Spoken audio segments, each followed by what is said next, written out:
Hello and welcome to a midweek impromptu video, which won't be very long, but I'm going to be interested to get your thoughts and comments because something's happened today which took me really quite by surprise. I don't think it's any secret, although I've not openly said it, that I'm dying to get my hands on either an OM1, an OM5 or an OM3. Why? Well, the main reason that I would like to get hold of them from a functionality point of view is the fact that they have live ND filters. They're also fitted with a faster processor than I've got in the EM1 Mark II, and so there are other improvements. They're probably a lot faster than the EM1 Mark II, but in terms of practicality, I would like to get my hands on a camera that has the facility of built-in neutral density filters. I cannot afford any of the brand spanking new offerings from OM. That's the 3, the 5 or the OM1. They are at the moment, without selling a kidney, out of my price bracket. However, the EM1 Mark III does have live ND filters and it is much more within my price range. They are pretty few and far between on the second-hand market. However, I did track one down the other day, made inquiries and got a ballpark figure as to how much I would be allowed to trade in my EM1 Mark II body only with the battery grip and also a spare battery. So having got a reasonably good response, I was quite happy with the amount of money quoted for it. I took the bull by the horns, boxed it all up, and it is boxed with strap, instructions, spare battery, the leads, the charger, everything basically, except, to be fair, the little tiny flash gun that sometimes comes boxed with them. Mine didn't have that when I got it, and so I didn't have it to include when I traded it in. Anyway, I took it all along, boxed up, looking nice and neat and pristine. Well, not quite pristine, but it's not bad, let's be honest. And it's working perfectly. For those of you that watch the channel, you'll know how often I use it. Got it all boxed up, took it down there in person to a well-known chain of high street photographic retailers and let them have a good look at it and give me a final price. And after about 10 minutes of them prodding and poking and looking into it, they said they weren't going to take it. They refused to accept it as trade-in.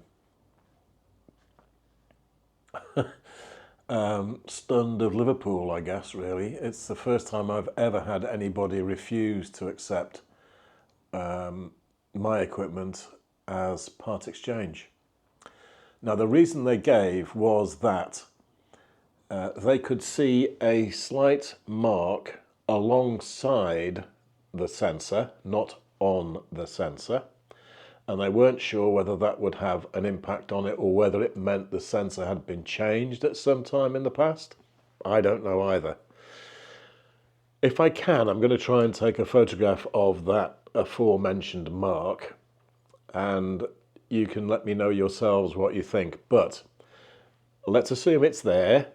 I haven't seen it yet. I've been in such a rush to get this video done.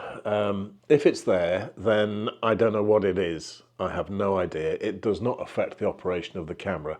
However, the reason why they refused to accept it as part exchange was their standard 12-month warranty that they offer on all pre-owned equipment.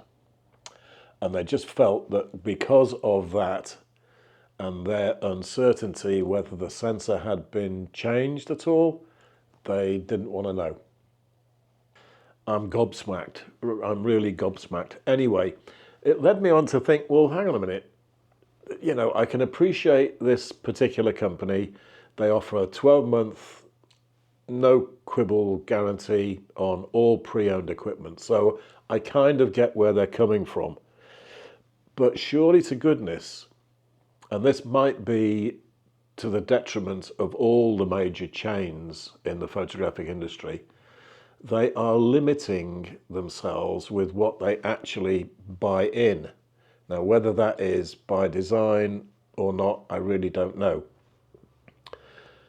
I can understand the plus side of offering a 12-month warranty with anything that you buy from them. Yeah, that's a definite USP.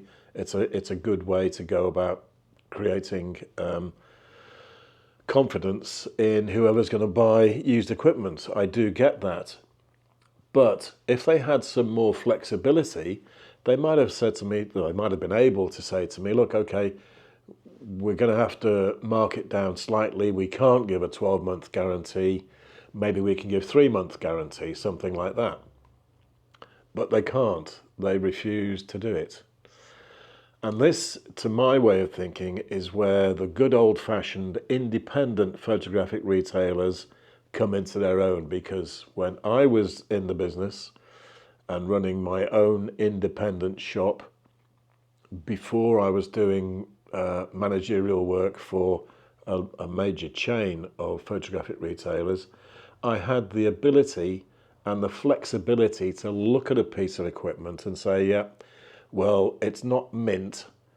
I can't really offer anybody a full guarantee with it, but I can give them limited guarantee, maybe for a month or so. Try it. If you're not happy with it, bring it back and we'll sort something out for you. That kind of arrangement. But with the chains of photographic retailers, they don't have that flexibility. And whereas before, independent shops used to have people manning the counter who had the authority to make decisions like that, it seems to me that it's all gone.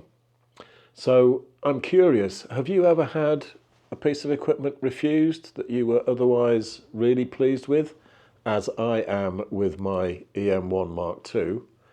Has that ever happened to you? Do you think it's a bonus for people to get 12 months peace of mind when they buy second-hand equipment? Even though the camera that I was going to buy off them wasn't mint, you need to bear that in mind. You know, it did have bumps and scrapes on it, which I was willing to accept because they were cosmetic as far as I'm concerned. And it made me wonder how much of an in-depth inspection they'd made on the camera I was thinking of buying. So it's left me completely up in the air at the moment. I'm now going to hang on to this. If I do come across an EM1 Mark III in the near future, then I may well buy it and then think about selling this on the auction site. But let me know what you think in the comments down below, because I'm sure this has a knock-on effect with other people. If you follow the channel, you'll know exactly how I sort of use and look after my gear. I've never had any issue with this at all. And to my knowledge, there is no mark on the sensor. If there is, it's not registering anything on the images. And as I say, I'll try and take a photograph of the mark they are referring to if I can find it. I'm going to have to dig out the macro lens on the Pen F to actually do it, but I will try. It's not quite a rant, but it's been something that's been a real eye-opener to me this afternoon, and I wanted to put it out there as soon as I could, get it off my chest, and hopefully get some reactions from you guys. Take care, and I'll see you very soon. Bye for now.